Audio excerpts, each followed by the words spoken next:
जो रतिया में चुनावी श्री गणेश की है, कैसा लोगों का रुझान दिख रहा है, किस तरह का समर्थन है? देखिए, मुझे ऐसा लग रहा है कि 2014 में जब मैंने यहाँ से रतिया से विधानसभा चुनाव लड़ा तो उस समय मुझे बहुत कम समय मिला था और जिस तरह का मैं उस समय में रुझान देख रही थी तो उसके बाद मैंने पिछले 4.5-5 सालों में जो यहाँ पर काम किया तो मुझे ये लगा कि ये मेरा मायका है, मेरा पेके है और पेके में वोट मांगने की जरूरत नहीं होती। मायके में तो अपने आप लोग अपनी बेटी के पास आते हैं और अपनी बेटी को आशीर्वाद देते हैं।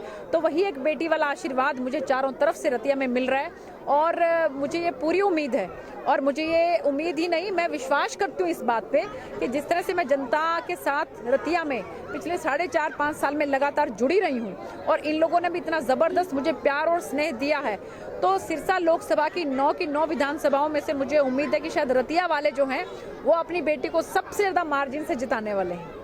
जिस तरह आपने बोला कि रतिया मेरा मायका है, जी। इसी तरह उपचुनाव में मुख्यमंत्री आए थे भूपेंद्र सिंह हुड्डा, जी। उन्होंने भी बोला था कि मैं रतिया का रतिया मेरा। जी। इसको लेकर कैसा मान है दोनों को जोड़ के? देखिए, ऐसा है कि कांग्रेस के बारे में तो मैं क्या बात करूं आपको कि उन लोगों की कथनी और करनी में दिन रात का फर्क होता है क्योंकि आपने देखा होगा कि जिस तरह से जींद उपचुनाव हुआ और जींद उपचुनाव में जो हमारे प्रदेश अध्यक्ष जी हैं कांग्रेस पार्टी के, उन्होंने क्या कहा था कि 30,000 से हम जीत रहे हैं और वो पता नहीं हरियाणवी गाना भी कुछ गा के उन्होंने वीडियो वायरल करवाया था।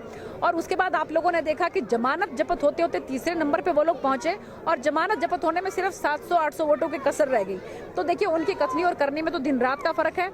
हमने उस समय भी ये बात कही थी कि जींद का उपचुनाव जो है हम बड़े अच्छे मार्जिन से जीत रहे हैं और हम जीत कर आए और इसी तरह से मैं आपको विश्वास दिलाती हूँ, आप दोबारा से मेरा इंटरव्यू करेंगे कि सिरसा की जो जनता है वो मन बना चुकी है माननीय प्रधानमंत्री श्री नरेंद्र मोदी जी के साथ जो है वो चाहती है कि उनको दोबारा से प्रधान सेवक के रूप में वो देखें और इसके साथ साथ माननीय मुख्यमंत्री जी ने जो काम हरियाणा सरकार में किए हैं उन दोनों की नीतियों पर मोहर लगाने का काम जो है सिरसा की जनता करेगी। और अब की बार आप ये देखना कि पहली बार यहाँ पर कमल का फूल जो है वो बहुत सुंदरता के साथ बहुत प्यारे तरीके से खिलेगा और ऐसा खिलेगा कि इसके बाद मुझे लगता है कि सालों साल लग जाएंगे जोर लगाने के लिए दूसरी पार्टियों को, लेकिन वो मुरझाएगा नहीं। मुकाबला किस पार्टी से मानते हैं? कोई मुकाबला नहीं है, जनता ने मन बना लिया है और जनता जब मन बना लेती है तो जनता को जनार्दन कहा गया है। जनता जो है परमात्मा का स्वरूप होती है। जनता ने मन बना लिया है।